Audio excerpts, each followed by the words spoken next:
अस्सलामुअलैकुम वरहमतुल्लाहि वबरकातुहू। दोस्तों, मेरा नाम जमील अहमद ख़ान है and I welcome you all to my YouTube channel and I hope कि सभी लोग खैरियत से होंगे। दोस्तों, आज इतवार का दिन है तो I have got for you the weekly analysis video.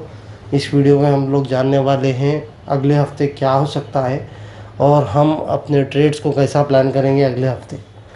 ये वीडियो बनाने का मकसद सिर्फ़ और सिर्फ एजुकेशन को स्प्रेड करना है। मेरे जितना भी इल्म है वो आप लोगों से बांटूँ मैं, ताकि आप लोगों का भी इसके ज़रिए से फ़ायदा हो जाए। ठीक है, तो without wasting any time we will start our video. तो दोस्तों, अगर सबसे पहले हम निफ्टी 50 में आते हैं। निफ्टी 50 का डेली चार्ट है और डेली चार्ट में मैं आता हूँ प्राइस के पास। तो सबसे पहले अगर आप देखेंगे न्यूज़ की, तो ग्लोबल मार्केट के जो हालात है वो तो पता है।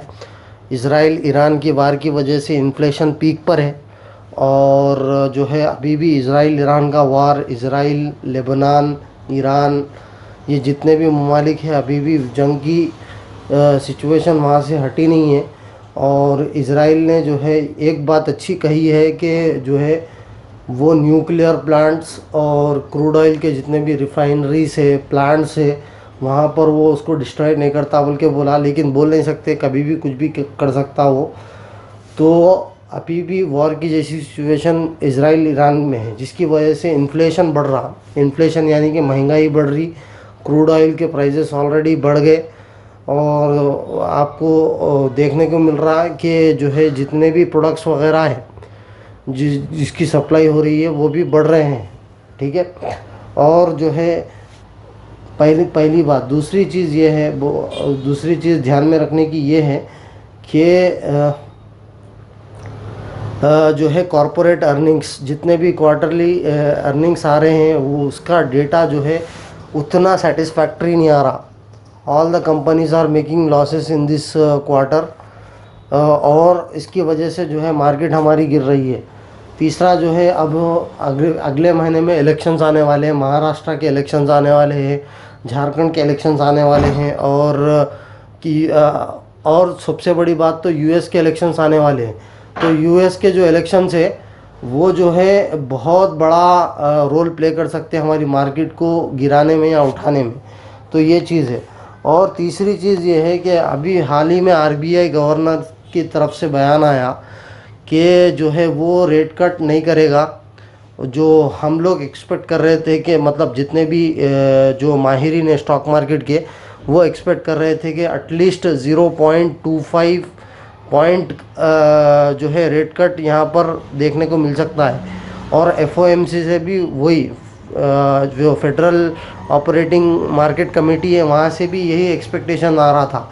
लेकिन अब ये इन्फ्लेशन की वजह से जो है आरबीआई का गवर्नर का साफ बयान आया कि हम लोग रेट कट नहीं करेंगे और इसकी वजह से भी मार्केट भयानक तरीके से गिर रही है।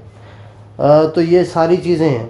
अब अगले हफ्ते जो है एचडीएफसी है, hyundai की लिस्टिंग है, 3-4 बड़े चीज़ें होने वाले हैं अगले हफ्ते में। तो देखना मार्केट कहाँ जा सकती। अभी तो अगर आप एफआईआई और डीआईआई का डेटा देखेंगे तो मैंने कम्युनिटी टैब में पोस्ट भी किया था। कल का भी डेटा अगर आप देखेंगे तो एफआईआई डीआईआई एक्टिविटी अगर आप देखेंगे तो जुम्मे को भी एफआईआई ने माल को बेचा है।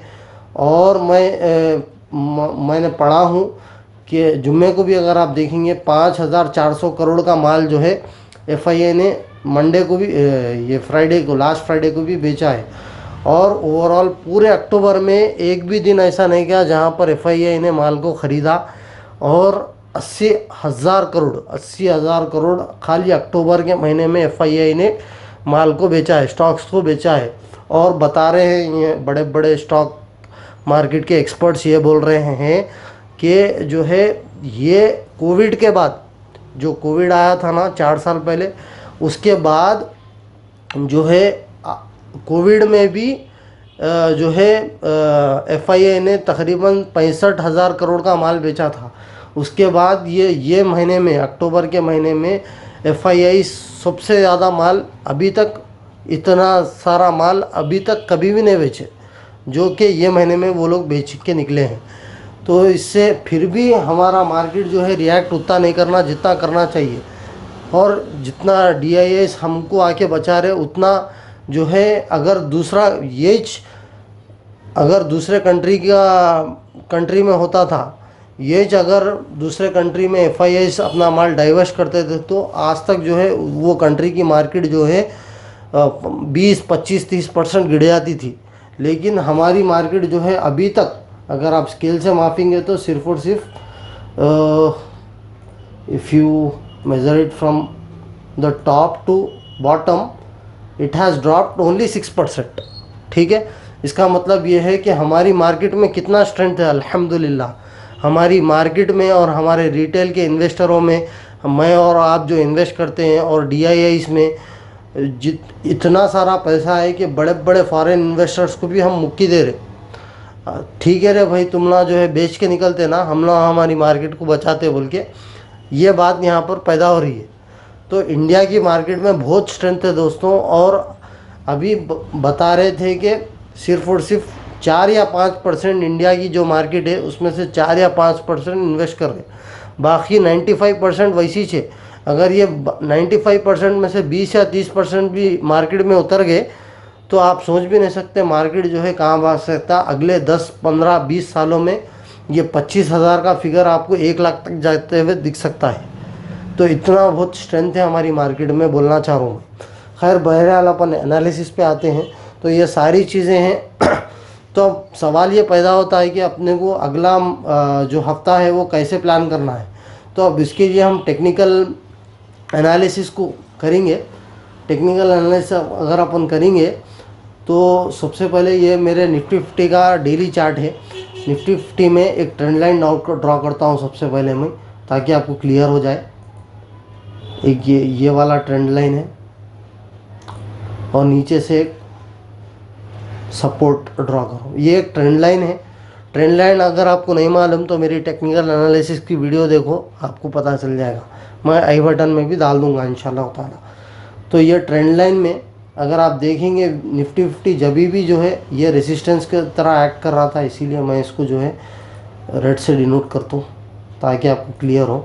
और ये वाली जो लाइन है वो जो है सपोर्ट की लाइन है। तो अगर आप देखेंगे तो ये जब भी निफ्टी 50 जो है ये ट्रेंड लाइन को जो है टच कर रहा था, फिर नीचे की तरफ आ रहा था। लेकिन अगर आप देखेंगे तो यहाँ पर गैप बढ़ रहा है, ये वाला गैप बढ़ रहा है। और जो है अगर आप हॉरिजॉन्टल लाइन भी ड्रॉ करेंगे तो मैं क्या बोलना चाह रहा हूँ आपको पता चल जाएगा क्लियरली क्या बोलना चाह रहा हूँ मैं। ये एक हॉरिजॉन्टल लाइन होती है जो कि ब्लैक से डिनोट करूँगा, और ये एक नीचे वाली सपोर्ट लाइन। ठीक है, ये एक सपोर्ट लाइन है। तो ये चीज़ है। तो मार्केट ने ट्रेंड लाइन को भी ब्रेक किया, ट्रेंड लाइन के सपोर्ट को भी ब्रेक कर दिया, और जो है सपोर्ट ये वाले सपोर्ट को भी ब्रेक कर दिया है, जो कि मैंने पिछले हफ्ते दिया था। 24,800 का जो लेवल था उसको दिया था मैं। लेकिन अच्छी बात यह है कि जुम्मा के दिन रिकवरी आई 100 पॉइंट की, जिसकी वजह से ये ग्रीन कैंडल बनी। लेकिन इसका मतलब ये नहीं है कि मार्केट में स्ट्रेंथ आ गई अब ये ऊपर की तरफ जाएगा।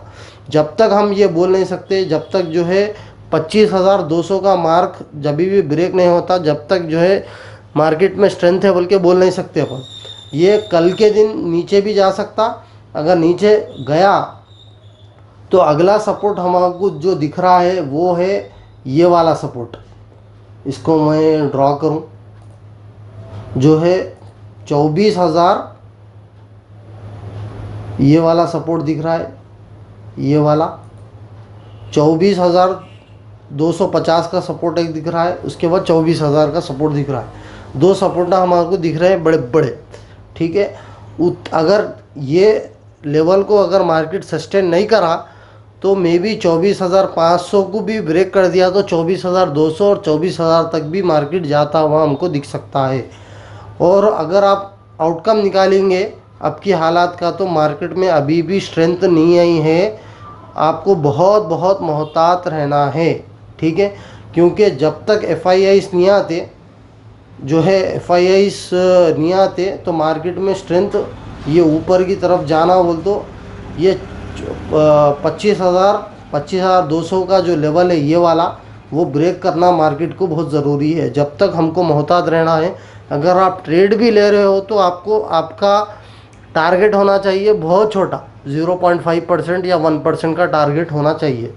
आप 5%, 10% का अगर टारगेट लेके चल रहे हो तो मे बी आप, there is a strong possibility your money can go in red. you might face losses or you might have to stuck for so long in the trade। तो आप बेहतर है ये सिचुएशन में आप जो है छोटे छोटे टारगेट्स रखो। और आपको साथ ही साथ नज़र रखना है ग्लोबल मार्केट पे। ग्लोबल मार्केट में नवंबर में महाराष्ट्र के इलेक्शंस होने वाले हैं और झारखंड के इलेक्शंस होने वाले हैं, वो देखना है। और जो है क्या बोलते हैं, सबसे पहले चीज़ FII DII का डेटा भी देखना है आपको। और जो मेन चीज़ होने वाली है वो है जो है जो टैक्सेशन के ऊपर जो है मीटिंग होने वाली है फाइनेंस मिनिस्टर की। तो may be in the month of November जो है टैक्स कौन सी चीज़ों पे बढ़ाना, कौन से चीज़ों पे घटाना, उसके ऊपर एक छोटी मोटी मीटिंग बैठने वाली है नवंबर के महीने में। हमारे निर्मला सीतारमन मैडम की तरफ से जो है ये अल्टीमेटम आया है कि नवंबर में ये लोग डिसाइड करेंगे। तो जो कंपनी के जो प्रोडक्ट्स के, बोलना ये चाह रहा हूँ मैं कि जो प्रोडक्ट्स के पे टैक्स कम हो रहा, वो कंपनी के शेयर्स, वो प्रोडक्ट्स के जितने भी कंपनी के शेयर मार्केट में लिस्टेड है वो बढ़ जाएंगे इंशाल्लाह ताला। और जहाँ पर टैक्स बढ़ गया उसके शेयर्स जो है, वो कंपनी के शेयर्स जो है पूरे गिर जाएंगे। तो ये एक नज़र हमको रखना है। ये सारी चीज़ें हैं। साथ ही साथ हमको इलेक्शंस के ऊपर भी नज़र रखना है। तो अगर आप नज़र रखेंगे तो इंशाल्लाह ताला आपका ट्रेड करना आसान हो जाएगा। और अगर आपको जो है मार्केट गिर भी रही तो वो हिसाब से आप प्लान करके जो है अपने ट्रेड्स को मैनेज कर सकते। शॉर्ट सेलिंग अगर आपको नहीं आ रही, प्लीज़ शॉर्ट सेलिंग सीखिए, मैं उसकी वीडियो डाल दूँगा। शॉर्ट सेलिंग के ज़रिए से आप अपना पैसा बचा सकते। जब भी आपको मालूम है कि मार्केट गिरने वाली है तो आपको शॉर्ट करना है, उसके लिए आप ये शॉर्ट सेलिंग की वीडियो ज़रूर देखना। यहाँ पर ये वाली वीडियो इंशाल्लाह ताला मैं आई बटन में भी दे दूँगा, जो कि टॉप राइट साइड में होगा आई बटन। उसको क्लिक करके आप देखो तो आपको शॉर्ट कैसा करना वो भी पता चल जाएगा। तो that's it from my side. मैं मिलता हूँ अगली वीडियो में। अगर कुछ भी ट्रेड्स लेता हूँ या कुछ भी आपकी क्वायरी वगैरह है, कुछ भी है आपको, तो आप कमेंट बॉक्स का भरपूर इस्तेमाल करिए। मैं इंशाल्लाह ताला आपके लिए एक वीडियो उसके ऊपर लेकर आ जाऊँगा। अल्लाह हाफिज़, अपना खूब ख्याल रखिए। अस्सलामु अलैकुम वरहमतुल्लाहि वबरकातुहू।